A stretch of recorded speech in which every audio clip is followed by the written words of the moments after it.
That's one of the things he said, that they kept changing their partners, and that was confusing them. I'm not holding brief for. It's at that point that you deal with the matter. It's at that point, not 3 years down the line. The moment the man breaches, he knows it. He's a lawyer. He knows it. The moment you move this name and bring in another name that was not part of the original contract, he has given you enough window to terminate the contract ab initio. And I'm not saying we shouldn't terminate contracts, but it must be based on the breach of the contract. Now, the point I'm making is because even if the international people that are coming in here with their resources and investments and foreign direct investment, they always ask why was it terminated. As I speak with you, Cameroon has terminated quite a lot. Not really terminated, negotiated most of the PPP transactions. Oh yes, it did. You know what is happening? The financiers are waiting in the wings for him, because you will come to seek for money again. You can float bonds to all these rules that are bad. It's not necessary.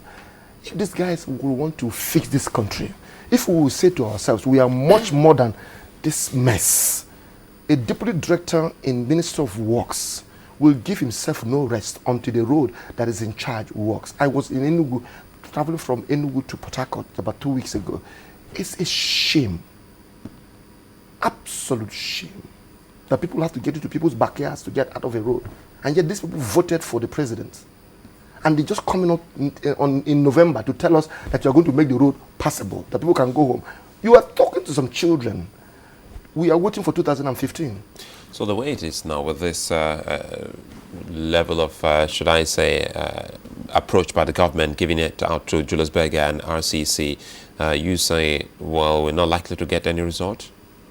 No, there's no doubt that, I mean, you know, of course they're leaning on the pedigree and the experience of Julius Berger and RCC. This is about the best. It doesn't get better than this if you, in terms of construction giants in Nigeria. Okay, but the key thing is not really about capacity to perform. It is also about the process. It's also about the process, and not throwing away this concept of PPP, sir. That's the point. PPP has its own disadvantages. It creates a generational death. In other words, you are eating your tomorrow today. Okay, those are the arguments against it. But what we are saying is that if Lagos State can do a working PPP, the federal government has better muscle to do a better and working PPP. That's the argument, sir. And my point is that they need to get the internal technical capacity to be able to structure so much of PPPs. The Niger Bridge can be PPP. The Fourth Mainland Bridge can be PPP. The Enugu can be PPP. And don't forget what I said. When I say PPP, I don't always mean toll roads. You can lock government into paying a unitary charge for the next 30 years. So I know you are smiling. It sounds difficult. It sounds impolitical. But the truth of the matter is that some of these roads will serve both the AC and the PDP, both the CPC. You are serving the people of Nigeria. The political parties are just vehicles for administration of politics in Nigeria. I think a time will come when the president of this country will engage. Obama said, I'm going to engage with the opposition to be able to deliver dividends of democracy to the people of America. A time will needs to, and I think it's now that the leadership of this country must engage all the political parties. Say, guys, we are trying to build bi-political or transgenerational things that will last. The roads in Abuja are beginning to crack. The roads in Abuja, if you go to Abuja today, most of the roads in town are beginning to crack. You know why? Abuja was when? 20, 30 years ago. So the roads now need maintenance. Did you say most or just one or two?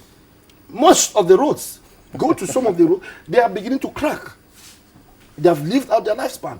If you recover them now, you won't begin to see the potholes. But if they don't do it, in the next 1 or 2 years, you're going to begin to see patched potholes on those streets. Yeah, but from the look of things, if government has done wrong, is it maybe too early for us to say, we haven't heard anything from Bi-Courtney in terms of whether or not there's going to be a legal action, if they will institute any, because why will Julius Berger accept this if they know that there seems to be some sort of impediment there? So maybe all is even clear. Maybe there's a mountain out of a molehill. But I told you, sir, that if you want to go to equity, you must come with clean hands. Whose hand is not clean? Let me tell you something. Oh, okay. Yeah, it must come with clearance. And it doesn't take away. I didn't say this. One of the benefits of PPP is no service, no fee concept. You don't start gaining one dime, sir, until you've started offering the service. What this does is it deals with the issue of maintenance. So I don't need to offering the service or fulfilling. Let me give you an instance. As in fulfilling terms of the contract. No, up until if we say build me a fourth mainland bridge, and I'll pay you 30 years. For the next 30 years, you'll be getting certain money from government, or you'll be collecting toll. You will not collect your toll, neither will government pay you any dime until the road has started. A fourth mainland bridge is operational. Yeah, but that conditions precedence. In PPP, you look for service rather than the thing. Yeah, that's not the thing, not the thing is the service. If Bi-Courtney does, if the airport, the MMA2 does not, for one reason, there's a riot in MMA2 or the work does not work, who loses? Federal government does not lose a dime. No, but there's a The distinction. person that loses a dime, money is what? Is who? Is Bi-Courtney. There's a distinction in that one because that scenario might be a condition subsequent, but the precedent condition there might be, since they say this is design, build and operate and transfer. Yeah. So at the design stage, both parties have got certain considerations to put in place before they eventually go on. So if at that stage it's not properly sorted out, in structuring your model in do? terms of income feedback for your organization or to the SPV, you will take into consideration. In fact, we just finished one on finance on modeling PPP transactions.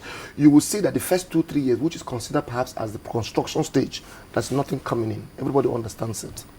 But again, I think the understanding of the government is quite different when it comes to PPP. Yeah. We always think towards the tolling. And that is why that's why I started by saying that you have done this is it. Capacity, knowledge, it dispels darkness. What we are trying to do this morning is to bring to the fore that next time you hear them, they want to do Niger Bridge, the governors in the east should start asking, or those that will apply, say, sir, what kind of PPP are you trying to do, sir?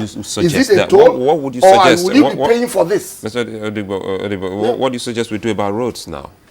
No, I think very strongly that the roads are in very deplorable conditions, and they can use PPP without government spending her money to recover these places.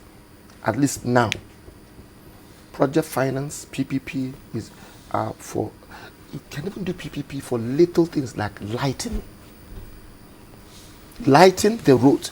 Let me give you an instance. Between Abuja and the airport, that road, there are about 5 lanes on both sides. You can make the last 2 lanes to be free to people and the 2 inner roads to be tolled if you want to. And this is one good way. So there is an alternative route, and if you want to go faster, you get into, and this is done.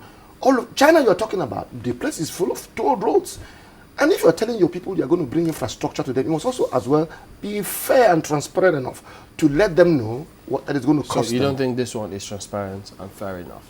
No, of course it is clear.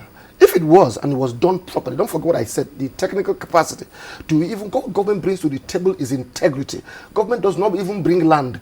Government does not bring, what government brings to on a PPP desk is what? We are government and we will not renege.